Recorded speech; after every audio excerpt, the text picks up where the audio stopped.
Hey, everybody. Welcome back to the show. Happy 2023. This is our first episode of the new year. And today we are talking about the who, what, and why of selling. And I'm going to challenge you to think a little differently of how you're selling in your network marketing business. I hope you're blessed by this episode. Let's get going.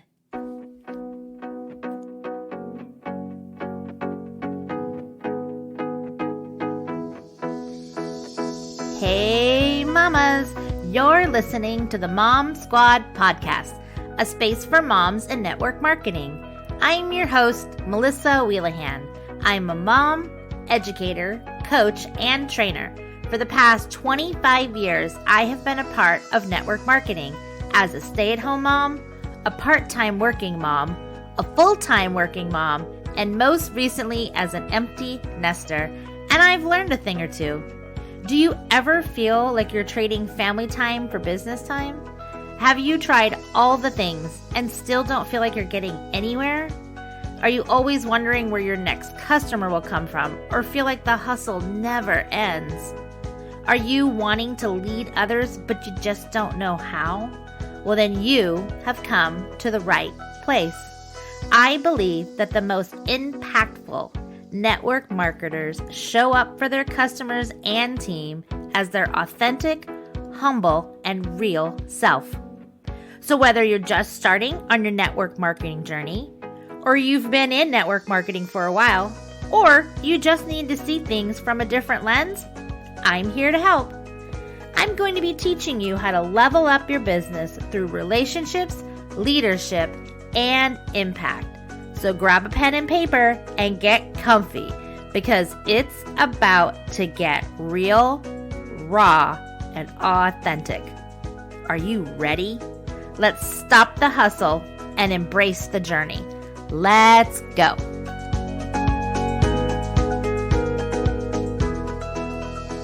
Okay, let's jump into this. I'm going to try and keep this as short and sweet as simple for you guys, but I got a lot to tell you. This could have probably been broken into 3 episodes, but we'll go with it. So we're talking today about the who, what, why of selling. And I actually did this training for my team, I think in November. And so I wanted to share it here with you. I found my notes and I thought this would be a really good one. I've got a lot of episodes coming, but I thought this one would be great for kicking off the new year. So let's talk about who. One of the things when we talk about sales and customers is really knowing your ideal customer. One of the things I find in our business, and whether you're in network marketing or affiliate marketing, like I'm in affiliate marketing, which means my company's a little different. We have an affiliate link that we share with people that they can use, and our company doesn't have we don't have any ranks, no quotas, no minimums. So if you sell something, great. If you don't, you're not penalized for that. And so sometimes because there is no hustle mentality, which is really nice, it also sometimes can make people a little lazy sometimes, right? Because it's like, it doesn't matter. If I don't do anything, it doesn't matter. If I do something, I'll get paid. So the pressure is gone, which is great, but that can also sometimes be a hindrance. So we work really hard on thinking about who are we targeting when we are selling, because again, on my team, we practice authentic selling and selling with purpose, right? We do not just show up to just sell and throw spaghetti on the wall and post and pray. So we hopefully take people through an onboarding process that helps them understand that it's not about posting and praying, and it's about figuring out who your ideal person is, adding value, and then building relationships to have continued customers. So who is your ideal customer? Who are you selling to? You need to know who you're targeting before you can even start selling. If you are with any kind of company, I don't care what it is, makeup, healthcare, or, health and wellness, clothes, crafting stuff, jewelry, it doesn't matter. You can't just post every single thing that you sell and expect people to buy. That is just throwing spaghetti up at the wall. There are probably thousands of other consultants that they can go to if they just need something, right? So, who is your ideal customer? In order to figure out who your ideal customer is, you really need to be a good listener. You really need to listen as you're building your VIP group. And, some people believe in VIP groups and some people don't. I have a VIP group. I also post a lot of things on my personal page. I know people who have been very successful without a VIP group, so it's really a personal choice. But in my VIP group, that is the holding tank for anybody who wants to know me, who wants to see what I'm selling, maybe has already purchased from me.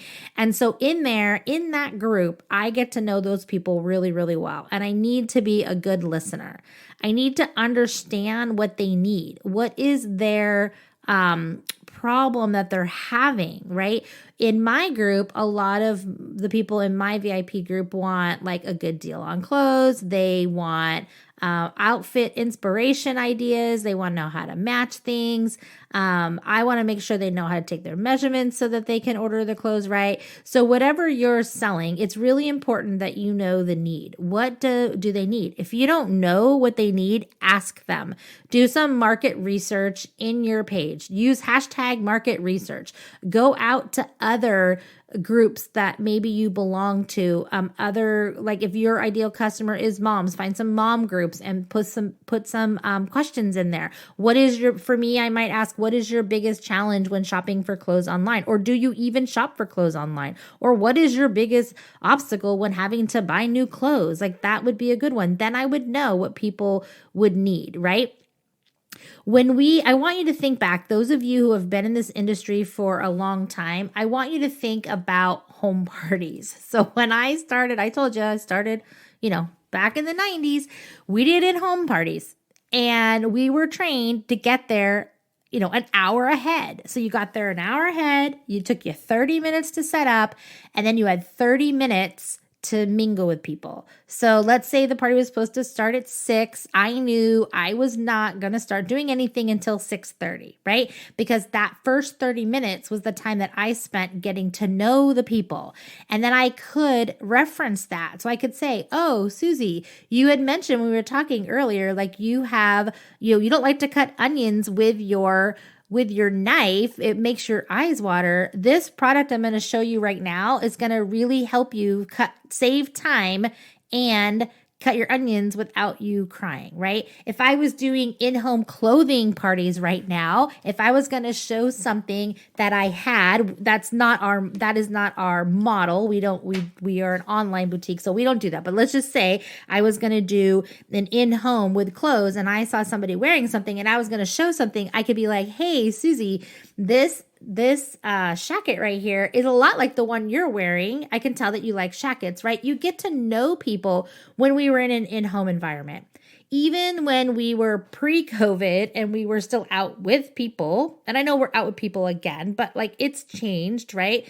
We could get to know people. How are you doing that now? How are you getting to know the people who you're selling to so you can identify your ideal customer? If you didn't listen to my episode 2, which is redefining your why, you need to go back because I talk about redefining your why and thinking about your impact and who you help.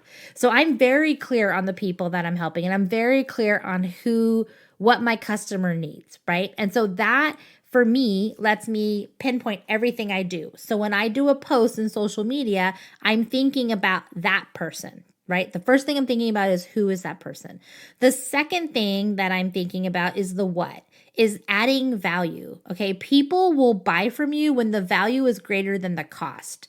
So think about the last time you bought something. My husband and I, we love to go camping. And so we bought electric bikes. And electric bikes are very expensive. I live in Southern California. It seems like every person has an electric bike. All the kids have they're everywhere. So we're like, let's go look at electric bikes. We can take them camping. Maybe we'll drive them around our neighborhood. And you guys, these things they were so expensive. I was like, I don't know if I can justify spending that much money on a bike. And I needed to say to myself, where am I going to use it? And my husband's like, we can use it camping. We can drive around the neighborhood. We can take him to the beach.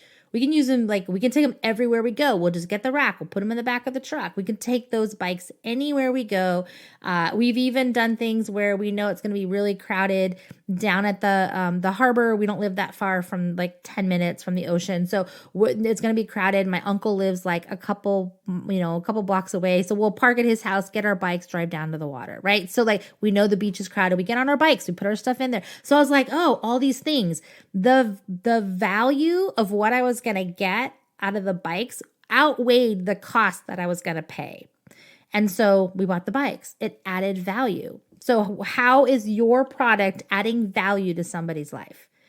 What are the multiple uses somebody can do? If you sell jewelry, what are the multiple ways they can wear that? If you sell skincare, what is the multiple ways or the benefits of what the multiple ways that people can use something? I have a brow liner that I bought from somebody, from a friend of mine with a makeup company. And I actually realized the other day I can also use it as a lid liner and an eyeliner if I want to. I'm like, oh, multiple uses on the brow liner. This is awesome, right?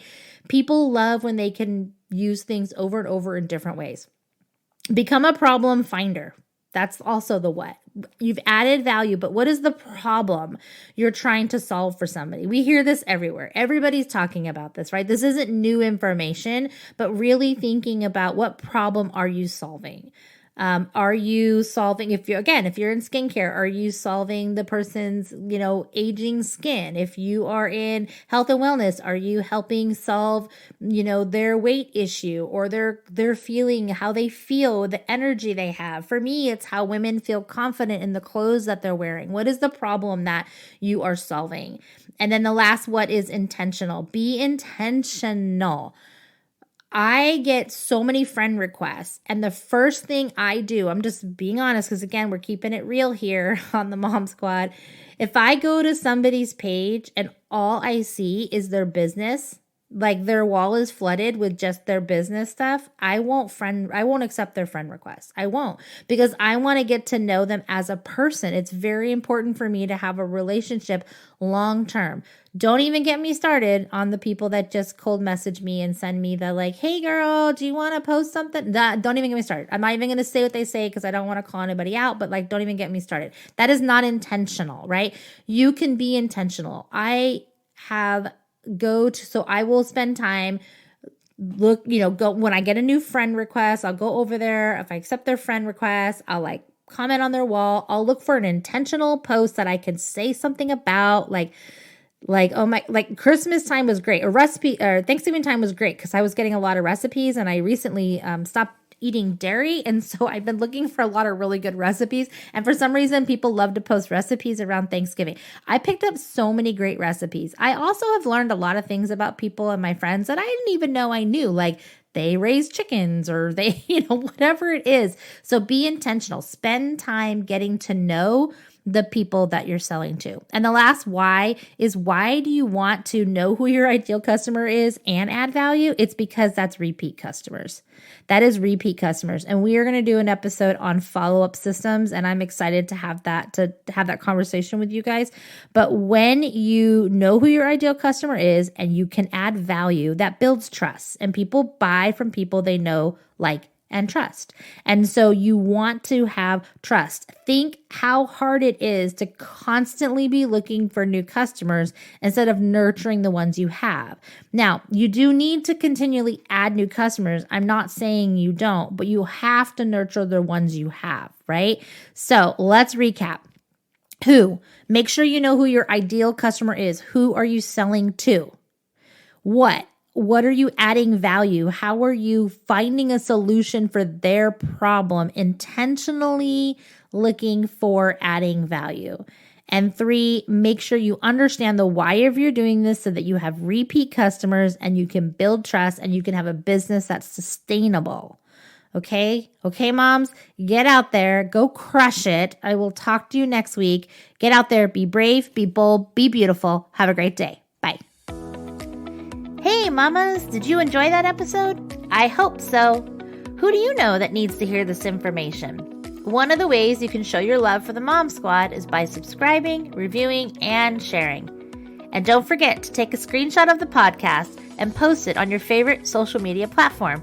and tag me at Melissa Wheelahan. Thanks for listening. I'll see you next week.